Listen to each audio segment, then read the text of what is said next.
François Jour, tu es toujours là, on va parler sur Ouais. la créativité. La créativité. Alors ça c'est un beau c'est un beau C. C de créativité. Ça c'est assez important quand même. Alors moi j'ai été très frappé par une enquête assez récente, 2009, de la Commission européenne sur les enseignements en Europe. Les enseignants en Europe.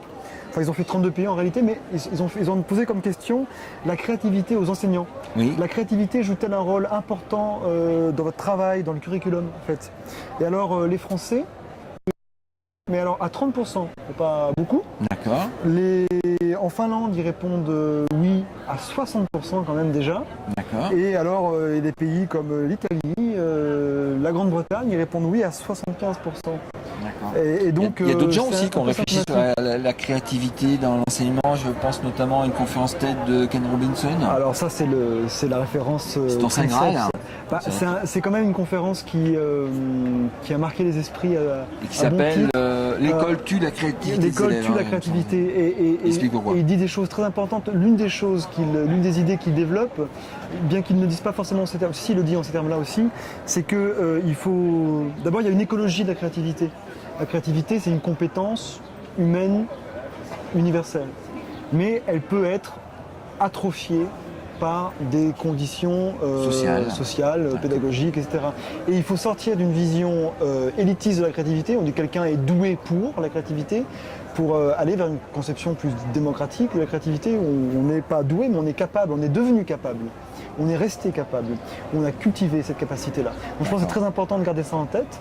Et c'est vrai que dans nos expériences aux uns et aux autres, partout dans nos classes, on voit combien il y a souvent, à cause de ces apprentissages de surface ou stratégiques dont nous parlions, atrophie, diminution de la créativité, parce que les élèves préfèrent suivre le chemin court, souvent, mais ils sont rationnels dans cela, le système, ils ont intérêt à dans le système. Donc c'est de les fatiguer un peu, de les mettre en situation de créativité. Alors, voilà. Il y a une petite recette pour mettre en situation de créativité, parce que tu es assez créatif. En tout cas... je trouve tes étudiants très créatifs, par exemple. Mais ils savent l'être, si les dispositions les mettent dans qu'est-ce que tu as fait pour les mettre dans ces bonnes dispositions? Disons, il y a des conditions, on peut dire 3 conditions de la mise en créativité, pour favoriser la créativité en tout cas. Alors d'abord, ne pas hésiter à changer la manière habituelle de faire. C'est pas parce qu'on a fait comme ça avant que c'est bien. Et par exemple, nous parlions de la pédagogie par tâches complexes tout à l'heure, que beaucoup de collègues développent en ce moment. Ça, c'est changer la manière dont on fait. Et alors, il faut dire qu'on est souvent tellement c'est difficile. Parce que le corsetage, nous sommes du fait des administratifs, juridiques, des programmes sont un facteur terrible aussi là, de corsetage. Bon, première chose. Deuxièmement, changer l'environnement. Enfin, on parlait de l'architecture scolaire, ça c'est une chose. Changer l'environnement de travail. Cercle des poètes disparus et monter sur les tables. Mais écoute, oui, n'hésitons pas. N'hésitons pas à reconnaître cette vertu-là, à ce film.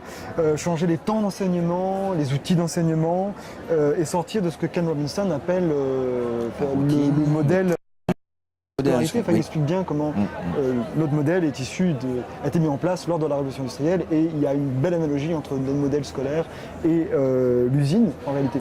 D'accord. Et troisième point très important, apprendre le droit à l'erreur et la mise en confiance. Sait pas faire ça. Apprendre le droit à l'erreur pour la mise en confiance, et inciter l'élève à accepter, à savoir prendre des risques. Ça, c'est une part fondamentale, et j'ai été à ce propos frappé par une autre statistique, PISA, celle-ci, qui montre que nos chères têtes blondes françaises, la particularité qu'ils ont, a préféré ne pas répondre à une question plutôt que de prendre le risque de se tromper. Voilà. Je ne fais rien, comme ça je ne me trompe pas. Voilà. C'est assez symptomatique, et il faudrait modifier cela. Donc, valoriser le droit à l'erreur, la mise en confiance, il y a un énorme travail à faire là-dedans, et c'est un climat de classe très important. Développer la créativité. À développer chez les élèves. Donc utiliser toutes les compétences qu'ils ont. Et alors moi je vais ne pas hésiter à demander s'ils ont compris quelque chose, vous pouvez me le montrer de plein de manières, si vous avez compris. Sur les nouvelles compétences qu'ils ont, par exemple, toi tu utilises beaucoup, c'est qu'ils ne demandent pas beaucoup de temps en classe en présentiel, mais pour faire rejaillir la créativité, faire des petites vidéos, des choses comme ça, c'est pas mal. Moi j'aime beaucoup essayer, effectivement, de travailler, alors pas tout le temps, hein, mais parfois en fin de séquence, en début de séquence de temps en temps, souvent tout de même, de travailler non académiquement des compétences académiques. Et à ce propos, on pourra peut-être en reparler quand on parlera de la communication du 4e C tout à l'heure. Et sur le côté prof, peut-être je voulais dire, la créativité, elle est aussi côté prof. Hein. Oui. Que j'ai appris, je le lis parce que je me trompe, je le dis, c'est la catacrèse, ça fait bien. Oui. Nos amis anglo-saxons appellent ça le hacking, oui. Et nous on appelle ça la bidouille. La bidouille, le détournement. Bac à sable. Voilà, alors les skateboarders, quand ils utilisent un banc public destiné à s'asseoir, quand ils l'utilisent comme rampe de glissade, c'est une catacrèse. Et donc ils détournent un objet.